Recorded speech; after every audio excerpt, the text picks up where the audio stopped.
10 এবং 11 মার্চ মালয়েশিয়ার পাহাং রাজ্যের ইমিগ্রেশন ডিপার্টমেন্ট পাহাং রাজ্যে বেশ কিছু জায়গায় অভিযান চালায়, যার মধ্যে থেকে 163 জন মানুষকে তারা যাচাই করে এবং এই 163 জন মানুষের মাঝখান থেকে 131 জন মানুষকেই তারা আটক করে।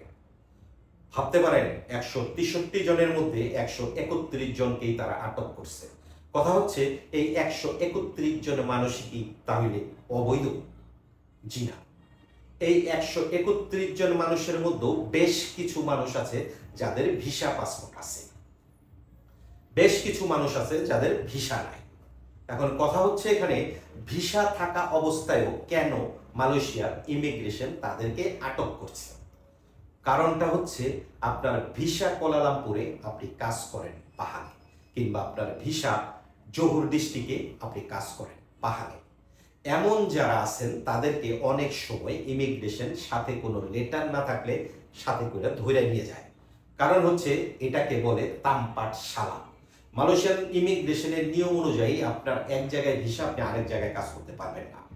আপনি এক ধরনের ভিসা আরেক ধরনের কাজেও আপনি যেতে পারবেন না। মানে এমন কনস্ট্রাকশনের ভিসা আপনার কনস্ট্রাকশনের কাজই করতে হবে, রেস্টুরেন্টের ভিসা আপনার রেস্টুরেন্টের কাজ করতে হবে, ফ্যাক্টরির ভিসা ফ্যাক্টরির কাজ করতে হবে। তাহলে কথা হচ্ছে যাদের ভিসা আছে তাদেরকে ধরে নেওয়ার কারণ হচ্ছে যে ওনারা ভিসা কুয়ালালামপুরের কাজ করতেছিল পাহাঙে। তাহলে কি তাদেরকে ইমিগ্রেশন ছাড়বে না? জি না, বিষয়টা এমন না। যাদেরকে ইমিগ্রেশন ধরে নিয়ে গেছে ভিসা আছে তাদের বস যারা কিংবা এজেন্ট যারা, তারা যদি 14 দিনের মধ্যে ইমিগ্রেশনে যায় এবং যাওয়ার পরে বুঝাইতে পারে ইমিগ্রেশনে যে এটা আমার ওয়ার্কার, এই কোম্পানির সাথে আমার এগ্রিমেন্ট আছে, সেই ক্ষেত্রে ইমিগ্রেশন তাদেরকে ছেড়ে দেবে মাত্র 300 টাকা জরিমানা, যেটাকে সাধারণত বলে তামপাট শালা।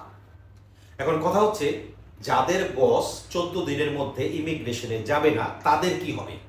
যদি ধরেন আপনার বস, আপনার ভিসা আছে, ভিসা থাকার পরেও আপনার বস আপনাকে 14 দিনের মধ্যে ইমিগ্রেশনে যোগাযোগ করলো না, কিংবা 15 দিন 20 দিনেও যোগাযোগ করলো না, সেই ক্ষেত্রে ইমিগ্রেশন আপনাকে ইমিগ্রেশনের কোর্টে তুলবে। কোর্টে তোলার পরে আপনার একটা সাজা শোনাবে, যেখানে হয়তো আপনার জরিমানা হবে, না হইলে সাজা কাটতে হবে। আপনার বাহির থেকে কোনো আত্মীয় স্বজন যদি আপনার জরিমানার টাকা দিয়ে দেয়, সেই ক্ষেত্রে ইমিগ্রেশন সাজার জন্য আপনাকে আর জেলে পাঠাবে না, আপনাকে পাঠাবে ক্যাম্পে।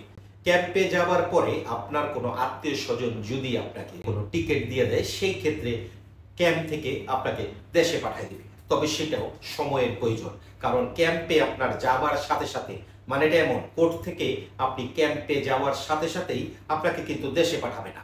কারণ আপনাকে দেশে পাঠাইতে হলে সেখানে একটা প্রসেসের ব্যাপার আছে, এবং ইমিগ্রেশনের প্রসেস শেষ হইলেই আপনাকে ক্যাম্পে পাঠাবে। ক্যাম্পের প্রসেস শেষ হইলেই আপনার টিকিট দিলে আপনি দেশে চলে যেতে পারবেন। ইমিগ্রেশন দেশে যাওয়ার সময় আপনার ভিসা ক্যান্সেল করে দিবে এবং সাথে আপনাকে কম হইলে 3 বছরের ব্ল্যাকলিস্ট করে দিবে। এই হচ্ছে মালয়েশিয়ার ইমিগ্রেশনের নিয়ম। আপনার এক জায়গায় ভিসা আরেক জায়গায় কাজ করলে আপনি এই ধরনের সমস্যার সম্মুখীন হতে পারেন। ভালো থাকবেন, দেখা হবে নতুন কোনো ভিডিওতে, নতুন কোনো টপিকে।